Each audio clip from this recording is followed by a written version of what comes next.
አዲስ አድርገኝ ዛሬም አሮጌ ነኝ ቃልና ተግባሬ አንስማማም ያለኝ እንኳን ደስ አላችሁ።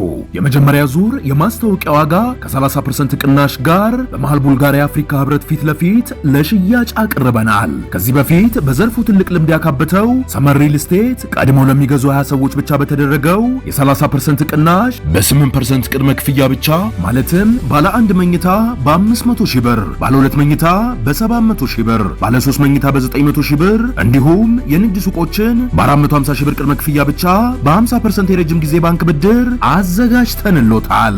ምን ይሄ ብቻ! በልዩነት ለ20 ደንበኞቻችን ታላቅ ቅናሽና በቤተሰብ አሊያም በቡድን ሆነው ለሚገዙ ደንበኞቻችን ልዩ የቤተሰብ ቅናሽ አዘጋጅተናል። ፈጥኖ ይመዝገቡና ከባለ 20ዎቹ አንዱ ይሁኑ። ታዲያ ምን ይጠብቃሉ? አሁኑኑ በ0939 049839 አሊያም በ0975 82 3817 ላይ ይደውሉ። የእግዚአብሔር ሰላምታ ለሁላችሁ ይድረስ። እንዴት ናችሁት ወንድሞቼ? እኔ በጣም ደህና ነኝ። እግዚአብሔር የተመሰገነ ይሁን። የቅድስት ድንግል ማርያም ልጅ እንግዲህ በአርሲው ጉዳይ ብዙ ብለናል፣ ብዙ ተነጋግረናል። ብዙዎቻችሁም ድምጽ እየሆናችሁ ነው። ኢቭን የሌላ ቤተ እምነት ሰዎች በጣም በሚገርም ሁኔታ ወጥተው ለኦርቶዶክስ ድምጽ እየሆኑ ነው። አንዳንዶቹ የምራቸው ነው ወይ ከውስጣቸው ነው ወይ የምራዝ ነው የሚለው ነገር ጥያቄ ምልክት ውስጥ የሚገባ ሆኖ ሳለ ማለት ነው። ማለት የምር ከልባቸው ነው ወይ የሚለው ነገር ግን በጣም በሚያሳዝንና በሚያስከፋ ሁኔታ ግን የኛው የኦርቶዶክስ ተዋህዶ እምነት ቤተሰቦች ምንም እያሉ አይደለም። ለምን ከምን ተነስተው የሚለውን ማየት መቻል አለብን። እንደተለመደው በመረጃና በማስረጃ የምናየው ይሆናል። እስከ መርሃ ግብሩ ማብቂያው ድረስ አብራችሁን ቆዩ። በጣም ብዙ ሰዎች ዝምታን መርጠዋል። ወንድሞች ታሪክ ያስታውሳቸዋል። ማህበረሰቡ፣ ህዝቡ ይታዘባቸዋል። እግዚአብሔር ይጠይቃቸዋል። ሁላችንንም ይጠይቀናል። እንደ ስራችን ይሰጠናል። ያንኑ የዘራነውን እናጭዳለን። እንግዲህ መምህር ዲያቆን ሄኖክ እንደምታውቁት ኦርቶዶክስ አለኝ ከምትላቸው ልጆች መካከል አንዱና ቀዳሚው ነው። ታዲያ መምህር ዲያቆን ሄኖክ በዚህ ሰዓት ስለ አርሲው ጭፍጨፋ ወይንም ስለ አርሲው ግድያ ዝምታን መርጧል። አንዴ የሆነ አይደለም ይሄ ጭፍጨፋ፣ ይሄ ግድያ፣ ይሄ ዝርፊያ፣ ይሄ ህዝቡን ማፈናቀል፣ ይሄ ርኩሰት በጣም ብዙ ጊዜ ደግሞና ተደጋግሞ እየሆነ ያለ ነገም ስላለመሆኑ ምንም እርግጠኛ ማንሆንበት ነገር ነው ማለት ነው። ስለዚህ ቤተክርስቲያኗ አለኝ የምትላቸው ልጆች ዝምታን ከመረጡ ምን እየተሰራ ነው? ወንድሞች ምን ታስቦ ነው?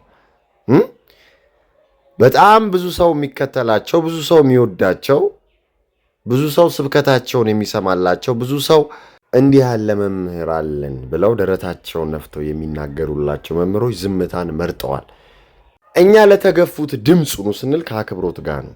እንዲህ አደባባይ ውጡልን ስትሏቸው የሚወጡላችሁ ህዝቦች፣ ምዕመኖች እየተገደሉ እንደ በግ እየታረዱ እየተጨፈጨፉ ከመኖሪያ ስፍራቸው ከቀያቸው እየተፈናቀሉ ነው ያሉት። ዩሲ ነጭ ለብሳችሁ ጧፍ ይዛችሁ ኑ የምትሏቸው ምዕመኖች እየተገደሉ ነው፣ እየተሳደዱ ነው። ጫካ ለጫካ እንዲጠፉ እንዲወገዱ እየተደረገ ነው።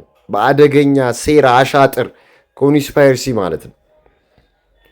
ታዲያ አሁን ላይ ወጣችሁ ለምንድን ነው ድምጽ ማትሆኑት? ለምንድን ነው ነጭ ልበሱና ጧፍ ይዛችሁ ውጡና ዘምሩ ከማለት ያለፈ እነዛን ዘምሩ ጧፍ ይዛችሁ ኑ ዓለም ያያችሁ አንድኑን ያላችኋቸው ምዕመኖች ሲታረዱ ሲገደሉ ደግሞ መልሳችሁ ኖ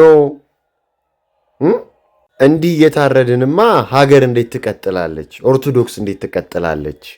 ኑ ውጡ፣ ኑ ድምፃችንን እናሰማ፣ እየተገደልን ነው፣ እየጠፋን ነው ብለን ለምንድን ነው የማትሉት? ለምንድን ነው ለሞቱትስ ተውት፣ ሌላው ቀርቶ 4 መስመር ስቴትመንት ማታወጡት? ዋይ ለምን እንደዚህ በግልጽ ግድያ እየተፈጸመ እናንተ ዝምታ መረጣችሁ ነው? ወይንስ የሚወራው የሚታየው አንዳንድ ነገር እውነት እንደተባለ እውነት ነው ወይ? ከሌሎች አካላቶች ጋር አብራችሁ እየሰራችሁ ነው ወይ ብለን በደንብ እንድንጠይቅ ዳይ7ቲው በደንብ እንዲጠይቅ በደንብ እንዲመራመር በደንብ ሪሰርች እንዲያደርግ እድሉን እየሰጣችሁት ነው ማለት ነው። ዩሲ ሰው ከስተቱ ይማራል። ሁሉም ሰው ስተት ይሰራል። ግን እዛ ጋር እንደ በግ ለሚታረድ በየጊዜው ለዛው መኖሪያ ቤቱ የሚቃጠል ቤተክርስቲያኑ የሚቃጠል ምዕመን ድምፅ አጥቶ ይኸው ዛሬም እየተገደለ ነው ያለው። እናንተም ዝምታን መርጣችኋል። ለጧፉ ነጭ ለመልበሱ ሲሆን ግን አንደኛ ናቸው። ለዛውም አንዳንድ ስርዓቶች ከቤተ ክርስቲያን ባፈነገጡ ሁኔታዎች ነው የሚደረጉት። የአደባባይ ላይ ዝማሬ፣ ጧፍ፣ እንደዚህ ሌሎችም አካላቶች ኢቭን ተገኝተው እስከሚዘምሩ ድረስ ማለት ነው። ኦርቶዶክስም ማይወክሉ በርኩሰት ዓለም ውስጥ ያሉ አካላቶች ለሱ ጊዜ ያለው መረጃና ማስረጃዎችን እያሰባሰብን ነው። በሰፊው እንመጣበታለን። ችግር የለም። ከዚህ በፊትም ታውቃላችሁ ትራምፕ የሐሳዊ መሲህ መንገድ ጠራጊ ወጥቶ በውሸት አፉ በውሸት ምላሱ ስለ እግዚአብሔር ሲመሰክር ዲያቆን ሄኖክ ኃይሌ ወጥቶ እሱን ደግፎ የእሱ ንግግር አንጸባርቆ በነበረበት ወቅት ኖ አትሸወድ፣ አንተም ተሸውደ ሌላውም እንዲሸወድ መንገድ አትክፈት ብለን በመረጃና በማስረጃ ሳይተን ተናግረናል። እሱም መልስ የሰጠበት ጉዳይ ነበር። ከዛ በኋላ ዝም ብለው ነበር። አሁን ላይ የምታዩት ነው ዶናልድ ትራምፕ። ስለዚህ ለዶናልድ ትራምፕ የመሰከረ አንድ ሰው እንዴት ነው ለወገኖቹ ድምፅ የማይሆነው? መጽሐፍ ቅዱሱ ራሱ ምን ይላል? ወንጌሉ ምን ይላል? ትንቢተ ኢሳይያስ ምዕራፍ 1 ከቁጥር 17 መልካም መስራትን ተማሩ፣ ፍርድን ፈልጉ፣ የተገፋውን አድኑ ይላል። ሉክ ለድሃ አደጉ ፍረዱለት፣ ስለ መበለቲቱም ተሟገቱ ይላል። አያችሁ፣ ያን እያረጋችሁ ነው ወይ ሰባኪዎች፣ የቤተ ክርስቲያን መምህራኖች? ከላይ ያሉትን ተዋቸው። በቃ ሲኖዶሱ እያየን ነው በእነማን እንደተያዘ ማለት ነው። እነ ዶክተር ሮዳስ ምን እየሰራችሁ ነው? ስለ ኮከብ ቆጠራ ከማስተማር ውጭ ምድር ዝርጎና ሳለ ክብናት ውጭ ከማለት ውጭ ምን እየነገራችሁ ነው? ምን እያስተማራችሁ ነው? ለዚህ ትውልድ የምትሰሩት ጥሩ ስራ ሊኖር ይችላል። ያንን አፕሪሺየት እናደርጋለን፣ እናደንቃለን። ግን ገንዘብ አምጡ የምትሉትን ማህበረሰብ የቤተ ክርስቲያን ምርቃት ሲኖር ኑ መርቁ የምትሉትን ማህበረሰብ ሲገደልስ ድምፅ አትሆኑትም ወይ? መጽሐፍ ጽፋችሁ ኑ መርቁልኝ የምትሉትን ማህበረሰብ የምትሸጡለትን ማህበረሰብ ሲሳደድስ ቤቱ ሲቃጠልስ በማንነቱ ማተቡ ተበጥሶ ሲታረድስ ድምፅ አትሆኑለትም ወይ? ና ግርዶሽ በሰማይ ላይ ሊታይ ነው ብላችሁ የምትጠሩትን ህዝብ ደሙ ሲፈስ ድምፅ አትሆኑለትም ወይ? ማንም ፈርታችሁ ነው? በጣም ያሳዝናል። አሁንም በአክብሮት ነው የምንጠይቀው። በደንብ ሼር ይደረግ፣ አድርሱላቸው፣ በየቪዲዮቻቸው ጻፉላቸው፣ በየፎቶቻቸው ጻፉላቸው፣ በየሶሻል ሚዲያዎቻቸው ላይ ጻፉላቸው፣ በየመድረኮቻቸው ላይ ይህንን ድምፅ አሰሙ። ከዚህ በላይ ምን አይነት የርኩሰት ጊዜ እስከሚመጣ ነው የሚጠበቀው? ስለ መጨረሻው ዘመን እኛን በመረጃና በማስረጃ እየተናገርን ሊመጣ ያለውን ጥፋት እያሳየን ያለ ነው። ግን የቤተ ክርስቲያን መምህራኖች ስራ ነበር፣ የአባቶች ስራ ነበር። ይሁን እኛ እንመጻደቅም፣ እግዚአብሔር በሚያውቀው እሱ የቅድስት ድንግል ማርያም ልጅ ማለት ነው። እነ እሸቱ ዶንኪቲው ምን እየሰራችሁ ነው? ምን እየሰራ ነው ወንድሜ? ለቤተ ክርስቲያኗ ከራሷ ከምዕመኖቿ ገንዘብ ከመሰብሰብ ውጪ ይሄን አምጡ፣ ይሄን አዋጡ፣ እዚህ ጋር ሊገነባ ነው። ለማን ነው የሚገነባው? ማን ሊቀድስበት? ማን ሊያስቀድስበት? ማን ሊቆርብበት? ማን ሊጸልይበት? ይሄው የተገደለ ይሄው ደሙ እየፈሰሰ ለምንድን ነው ድምፅ የማትሆኑት? ፕሮፋይል ፒክቸር እና ባክግራውንድ ጥቁር ከማድረግ ውጭ ለምንድን ነው ለኦርቶዶክሱ ለሚገደለው ወታችሁ በአፋችሁ በአንደበታችሁ ቅዱሱ ቃል እንደሚለው እየተገደልን ነው፣ እንድንጠፋ እየተደረገ ነው ማትሉት? ገዳዮቻችን በግልጽ ወጥተው አይታችኋል። በትላንትናው ቪዲዮ አሁንም እየተናገሩ ነው አይደል ያሉት? እንገላችኋለን፣ እናጠፋችኋለን፣ ቤተክርስቲያኑንም እናቃጥላለን፣ ገና ምን አይታችሁ እያሉ ነው። ከ3 ሚሊዮን ሰብስክሪፕሽንስ በላይ ያላቸው ሰዎች ግን ዝምታን መርጠዋል። ይሄ በጣም ያስተዛዝባል። ጊዜ ማያሳየን ነገር የለም። በጊዜ ሂደት ውስጥ ትውልድ ይጠይቃቸዋል። ዝም ማለት በተዘዋዋሪ ባይ ዲፎልት ጉዳዩን መደገፍ እንደሆነስ አልታወቃችሁም? እንደዛ እንደሚታሰብባችሁስ አልታወቃችሁም? ወይስ የመጣ ይምጣ እኛ ምንም አንልም እያላችሁ ነው? ማንም ፈርታችሁ ነው? ሁሉም የወጣበት ታይም ላይ ነው ያለ ነው። ኢቭን የሌላው ቤተ እምነት ሰው ወጥቶ እያወገዘ ነው ያለው። እንዳልኩት አንደርላይን ይደረግበት፣ በኩዌስችን ማርክ ይለፍ፣ በጥያቄ ምልክት ማለት ነው።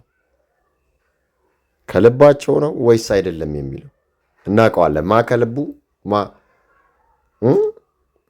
ያው አዝኖም ማ መናገር ስላለበትም ማ አለመናገር እንደሌለበትም እናውቀዋለን። ልብን የሚመረምረው እግዚአብሔር ቢሆንም ግን ከስራቸው ከግብራቸው ስለምንለያቸው ከአቀራረባቸው ከሁኔታቸው ማለት ነው። ግን እናንተ ዝምታ መርጣቸዋል። ሌሎችም ስማቸውን ያልጠቀስኳቸው የቤተ ክርስቲያን ሰዎች የሌላም ቤተ እምነት ሰዎችን ብትሆኑ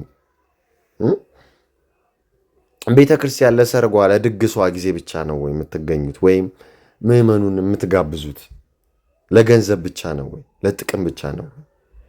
የሚገርማችሁ ነገር አሁን ላይ እንግዲህ ሰኔና ሰኞ የሚገጣጠምበት ጊዜ ነው። ይሄ 2018 ዓመተ ምህረት ታዲያ ያው በአፈ ታሪክም አንዳንድ መሬት ላይ የወረዱም ነገሮች አሉ።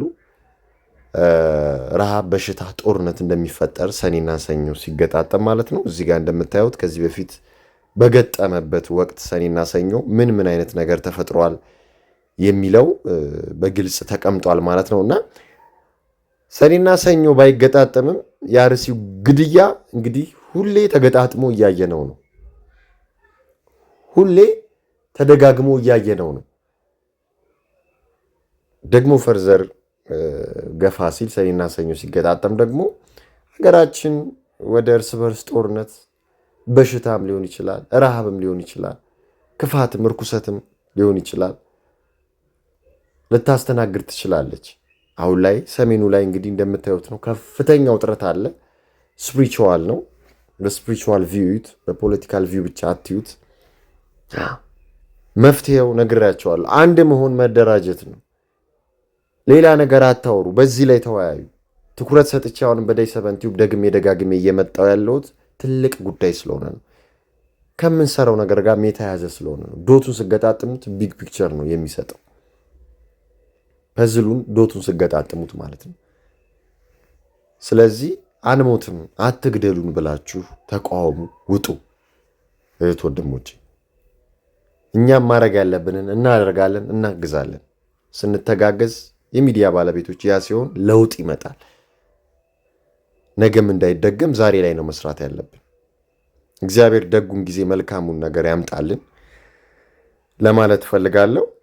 በመጨረሻም ፈጣሪ ከዲያብሎስና ከዲያብሎስ ስራ አስፈጻሚዎች ሁላችንንም ይጠብቀን ይሰውረን ለማለት ፈልጋለሁ። ሰላም ለእናንተ ይሁን። አበቃን።